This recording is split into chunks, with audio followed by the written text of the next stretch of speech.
Shalom, selamat sore pemirsa. Apa kabar hati kalian sore ini? Tampilan saya berbeda ya, soalnya baru selesai syuting satu video untuk ibadah di satu tempat lah. Sore ini saya membahas tema untuk kami PD Sukacita. Judulnya dalam perlindungan Tuhan. Mazmur 91 ayat 9. Dikatakan seperti ini. Sebab Tuhan ialah tempat perlindunganmu, yang maha tinggi telah kau buat tempat perteduhanmu.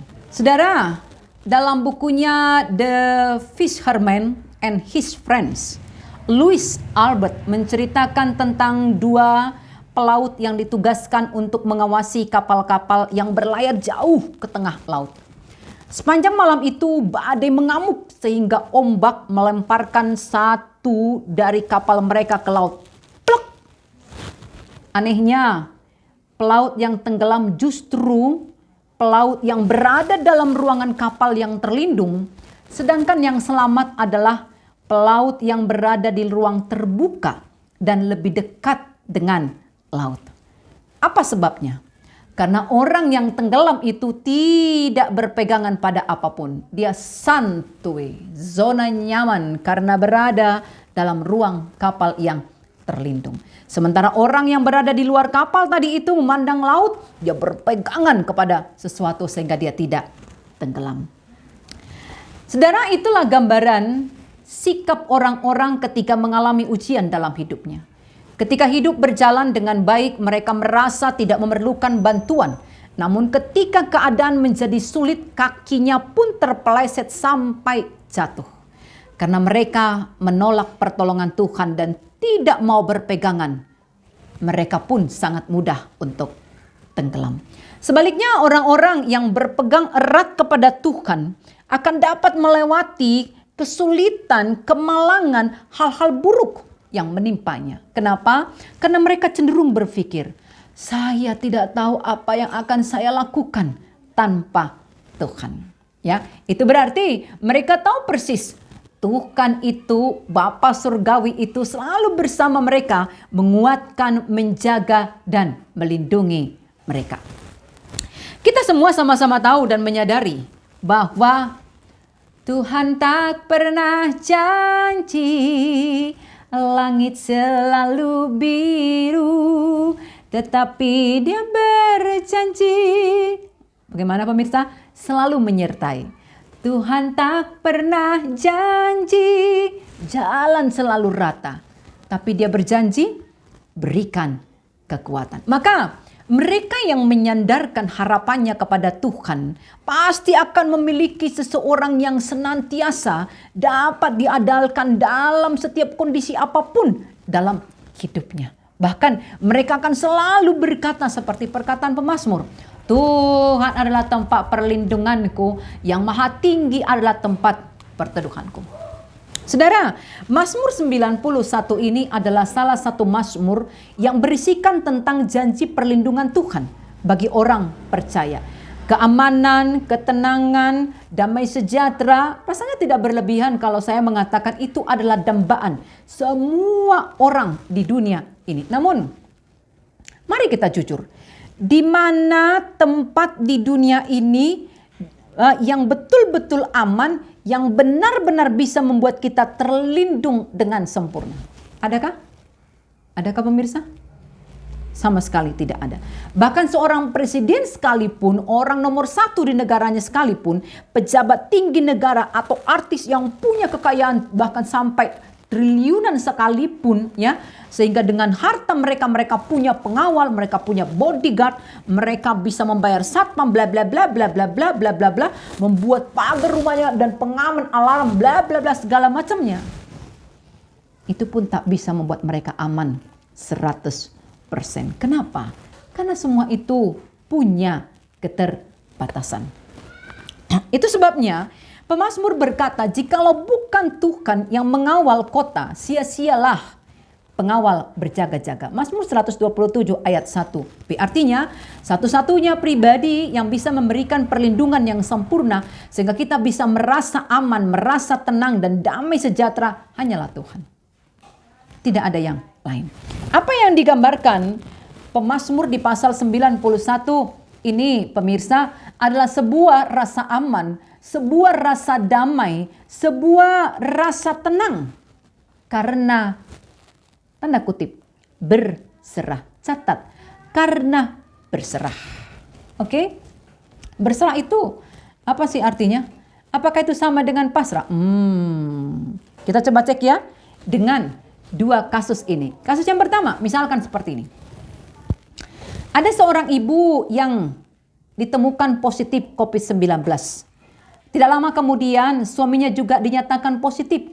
Ketika mereka sedang menjalani perawatan di rumah sakit, anak mereka satu-satunya juga ditemukan positif terjangkit virus COVID-19. Secara manusiawi, suami istri ini pastilah bersedih, pastilah berbeban, pastilah berduka dan nyaris terpuruk dengan kondisi yang mereka alami. Tapi mereka memutuskan menjalani perawatan dengan terus berdoa kepada Tuhan. Dan setiap hari mereka lalui dengan rasa syukur dan pujian. Perlahan tapi pasti suaminya pulih, disusul oleh ibu ini. Dan yang terakhir, anak satu-satunya dipulihkan. Tuhan izinkan mereka kembali berkumpul dengan sukacita. Kasus kedua, seorang mahasiswa dinyatakan gagal di sidang akhirnya.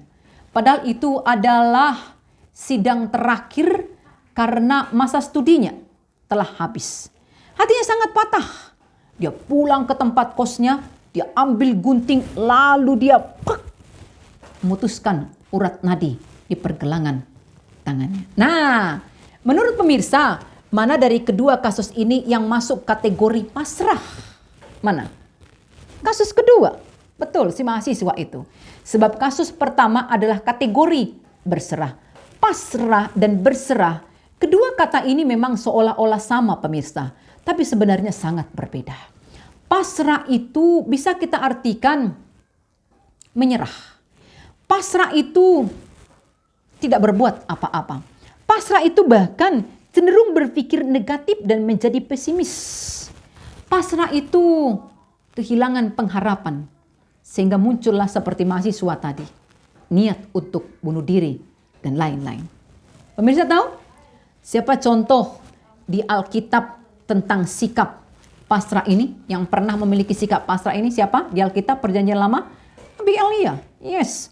Saking pasrahnya, dia tidak mau makan, dia menyerah, bahkan dia ingin mati saja. Kalau di Perjanjian Baru, siapa contohnya? Judas Iskariot. Rasa bersalah membuatnya pasrah dan menyerah sehingga akhirnya dia bunuh diri. Yes. Bagaimana dengan berserah? Beda. Berserah itu dia turut dan mengikuti kehendak Tuhan dalam hidupnya. Walau kadang-kadang yang dia alaminya itu sulit untuk dia pahami, tapi dia berserah kepada Tuhan. Lalu berserah itu juga dia percaya dan menyerahkan seluruh perjalanan. Dia tidak hanya mengikuti, tapi dia menyerahkan seluruh perjalanan hidupnya itu dalam pimpinan Tuhan. Berserah itu juga cenderung berpikir positif.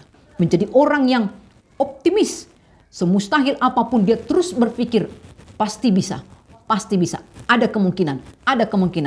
Walau rasanya sangat mustahil. Bahkan orang yang berserah itu adalah orang yang punya semangat hidup yang tinggi. Karena dia yakin pemeliharaan Tuhan atas hidupnya. Lalu, siapa contoh di Alkitab yang sikap berserahnya itu luar biasa? Siapa? Hana. Anda tahu Hana? Seorang perempuan yang dinyatakan mandul, bukan cuma mandul. Dia dimadu, diduakan oleh suaminya. Dan madunya itu ya selalu menyakiti hatinya. Sudah lihat? Betapa sangat banyaknya penderitaan dari Hana. Tetapi dia memilih tidak pasrah melainkan berserah kepada Tuhan. Di Perjanjian Baru, siapa contoh yang bisa kita teladani sikapnya? Karena dia berserah meskipun kondisinya sangat sulit. Seorang perempuan Kanaan yang meminta kepada Yesus supaya anaknya disembuhkan. Tapi Yesus meresponinya dengan memberikan satu perumpamaan yang menurut saya sangat tidak enak, bahkan kasar untuk didengarkan. Tapi perempuan Kanaan itu sama sekali tidak tersinggung. Dia tetap mengikuti kemauan dan kehendak Tuhan Yesus. Dia berserah pada maunya Yesus sampai dia dapatkan apa yang dia inginkan. Sungguh sekali lagi, bersikap pasrah dan berserah itu sangat bertolak belakang. Dan ketika pemazmur mengungkapkan mazmur ini, dia dalam kondisi berserah. Tidak kehilangan pengharapannya walau situasi dan kondisinya sedang sulit. Kalau Anda membaca Mazmur 91 ini dari ayat 1, Anda akan lihat betapa banyaknya masalah atau bahaya yang mengintai pemazmur. Apa itu? Dikatakan di sini. Ya, jerat penangkap burung, penyakit sampar, lalu apalagi dahsyatnya malam, panah, lalu apalagi penyakit menular. Wah, luar biasa. Luar biasa malapetaka yang sedang mengintai pemazmur. Tetapi apa yang dikatakan di ayat 10? Ayat 10. Malapetaka tidak akan menimpa kamu dan tulah tidak akan mendekat kepada kemahmu. Wow, luar biasa. Kok bisa seperti itu? Ayat 9. Jawabannya. Sebab Tuhan ialah tempat perlindunganmu, yang maha tinggi telah kau buat tempat perteduhanmu. Pemirsa, ada banyak orang bertanya kepada saya seperti ini. Jika orang-orang percaya, bahkan orang-orang yang benar-benar menjadikan Tuhan sebagai tempat perlindungannya, perteduhannya, ya, mengapa mereka masih juga ditimpa malapetaka? Padahal mereka betul-betul percaya kepada Tuhan, betul-betul berserah kepada Tuhan, betul-betul menjadikan Tuhan itu tempat perlindungan dan perteduhannya. Saya harus katakan kepada Anda, sejak manusia pertama itu jatuh ke dalam dosa, yang namanya si derita, yang namanya si masalah, yang namanya malapetaka, yang namanya hal-hal buruk, itu bagian dari kehidupan kita. Artinya, suka atau tidak suka, kita harus bersiap untuk menghadapinya. Entah itu terjadi karena kesalahan kita dan Tuhan mengizinkannya kita alami, ataupun terjadi bukan karena kesalahan kita. Sebab, pahamilah saudara, setiap kali sebuah masalah, sebuah hal buruk, sebuah derita, sebuah petaka kita alami, hal itu bisa terjadi karena dua faktor. Pertama, faktor dari kita sendiri. Faktor kita manusia. Lalu yang kedua adalah faktor Tuhan. Yang jelas, entah itu terjadi karena faktor kita manusianya atau karena faktor Tuhan, yang jelas yang namanya hal buruk itu bisa menimpa siapa saja. Tua, muda, besar, kecil, kaya, miskin, beragama atau ateis. Semua ditimpa, ya. Bisa ditimpa oleh hal-hal buruk. Dan Alkitab kita merekam dengan luar biasa, dengan sangat jelas contoh-contoh nyata dari orang-orang yang mengalami hal-hal buruk tersebut. Ya, dan semua itu ditulis supaya saya dan saudara punya contoh tentang bagaimana kita harus bersikap. Dan hari ini pemazmur mengingatkan kita tentang sikap yang benar kala hal-hal buruk menimpa kita. Yaitu sikap apa? Berserah. Sebab tak ada hal apapun yang terjadi dalam hidup kita yang dimaksudkan untuk membuat kita semakin terpuruk. Tapi sebaliknya, untuk membuat kita semakin naik level, naik kelas. Maka penting bagi kita, saudara, untuk menyimak dengan benar ada apa di balik pernyataan pemazmur ayat 9 ini. Nah, kalau kita baca sampai selesai pasal 91 ini, kita akan temukan hal yang sangat menarik. Ayat 14, pemirsa. Dikatakan begini, sungguh hatinya melekat kepadaku, maka aku akan meluputkannya.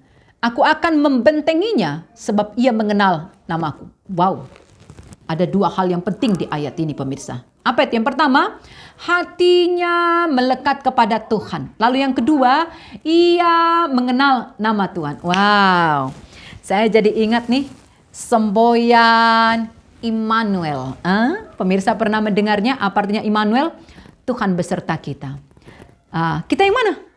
Tuhan beserta kita. Kita yang mana? Kita semua orang kah? Andar Ismail, itu salah satu penulis favorit saya, saudara. Buku-bukunya selalu saya lahap habis.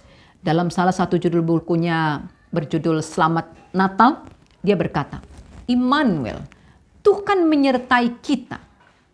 Tuhan menyertai kita itu dalam diri Yesus Kristus. Artinya apa? Kalau saya berkata Immanuel, Tuhan menyertaiku, ya, tapi aku hidup di luar Kristus, piye iki? Ora.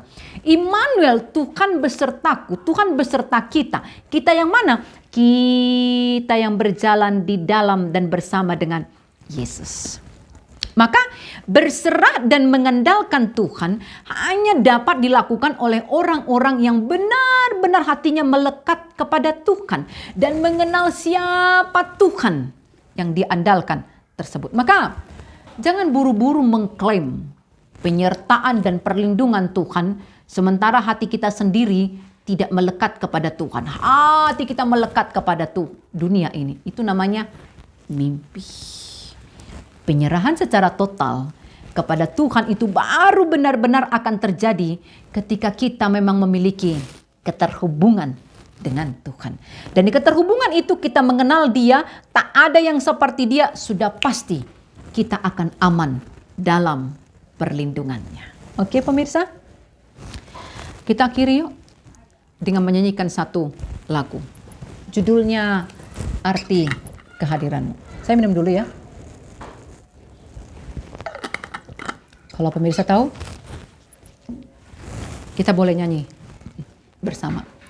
Jalanmu tak terselami oleh setiap hati kami, namun satu hal ku percaya, ada rencana yang indah, tiada terduga kasih-Mu, heran dalam besar bagiku, arti kehadiran-Mu selalu nyata di dalam hidupku, penyertaan-Mu sempurna, rancangan-Mu penuh damai, aman dan sejahtera walau di tengah badai.